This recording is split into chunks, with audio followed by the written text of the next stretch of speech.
A pipe can fill a tank in 15 hours. তাহলে একটা pipe একটি ট্যাঙ্কে 15 ঘন্টায় ভরতে পারে। The second pipe can empty the filled tank in 24 hours. আর দ্বিতীয় একটি পাইপ সে কী করে, ট্যাঙ্কটাকে 24 ঘন্টায় খালি করে দেয়। If both the pipes are open simultaneously, দুটো যদি একত্রে অন থাকে মানে ওপেন থাকে, how much time will it take to fill the tank, তাহলে কতক্ষণে ট্যাঙ্কটা ভর্তি হবে। তাহলে দুটি পাইপ বলে দিয়েছে, ধরে নিচ্ছি প্রথম পাইপটা হচ্ছে এ, দ্বিতীয় পাইপ হচ্ছে বি। তাহলে এ পাইপ ভর্তি করছে যেহেতু তাই প্লাস চিহ্ন দিলাম 15 ঘন্টায়, আর দ্বিতীয় পাইপ যেহেতু বার করে দিচ্ছে মানে এমটি করছে তাই এটা হচ্ছে 24 ঘন্টায়। তাহলে এদের যে লসাগু বা এলসিএম হবে সেটা কি 120, এটাই হচ্ছে ক্যাপাসিটি। তাহলে এখন দেখে না এফিসিয়েন্সি কি হবে, এ পাইপের এফিসিয়েন্সি 120/15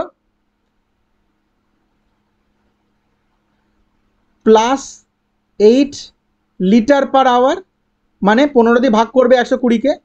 আর বিটার ক্ষেত্রে এফিসিয়েন্সি এটা অবশ্যই মাইনাসে, তাহলে এটা কি হয়ে যাবে 6 লিটার পার আওয়ার,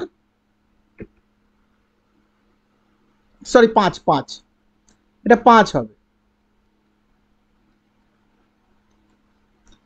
তাহলে এদের একত্রে যদি কাজ করে তাহলে তাদের এফিসিয়েন্সি কি দাঁড়াবে, 8 - 5 মানে হচ্ছে 3 লিটার পার আওয়ার।